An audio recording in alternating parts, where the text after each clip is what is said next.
Hi, welcome to AFTV. We've just beaten Brighton 2-0 here at the Emirates. It's going good right now. Top of the league right now as we speak. 0-0 on the game, Liverpool versus United, but top of the league. Things are right on the Arsenal side.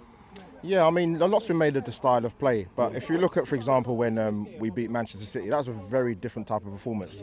And we will need that next week because we might not get the chances of the free-flowing football we did last season. But today, I thought it'd be tricky. I went 2-1 from the outset. Yeah. But Brighton are a very good footballing side. Don't look at the league table. They keep the ball well. We got the goal. We had a lot of pressure in the first half, but it's been that cutting edge in the final third, which for a few games, to be fair, it's not been there. We don't start games typically well that season in the Premier League, but that wasn't the case today. We started really, really well today. But the only thing is, we didn't get the ball in the back of the net. Yeah. Do you think it's building? Actually, no, I want to ask you this. Actually, I want to ask, what Brighton really good at not allowing us to score and frustrating us, or are we just sloppy? I don't think we're sloppy. I think we keep the ball well, but it's about being effective in the final third and being killers in the final third, which we've done in the Champions League, particularly in the home games. But in the Premier League, we need to transmit our form from the Champions League into the Premier League. Yeah. But again, like I said, I come back to what I say about the style of play. Yeah. It's good. It might not be beautiful to watch on the eye most of the time, but if it gets us over the threshold come May, are we going to be complaining as Arsenal fans? No. Definitely not. Definitely not. What's happening today though? Like the Brazilian players are starting to get confident. Even it was really about 0-0, but at 1-0 you could see them, enjoying themselves, doing tricks, running through people's legs. Is that, for me, I don't know, I feel a little bit anxious going into Anfield next week because I saw that last season, it was 2-0 up, everyone was enjoying it at half-time, everything was all good, and then obviously the game turned on its head and we drew 2-2. Do you think Arsenal can go next week at Anfield and just dominate the whole game instead of doing, getting too confident and letting it slip? It's a good question. It's kind of what I said earlier. I think in terms of performance, yes, it'd be fantastic if we can play free-flowing attacking football, but this is Anfield. Yeah.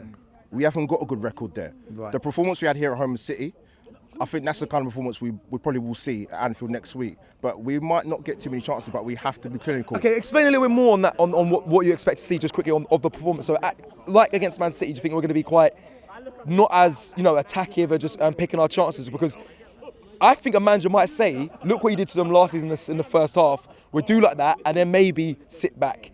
Or are you saying, no, there's going to be a professional, pragmatic performance from the beginning?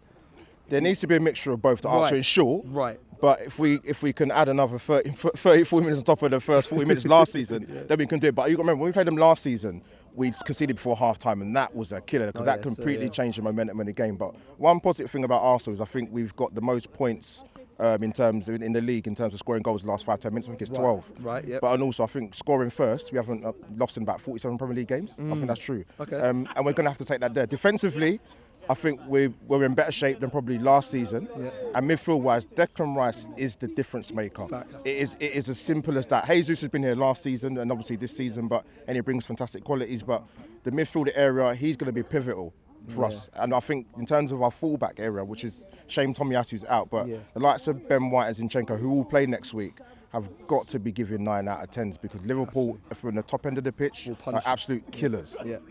Okay, let me ask you to finish up. Do we win the league if we beat Liverpool, or is it too early still? Ask me in February.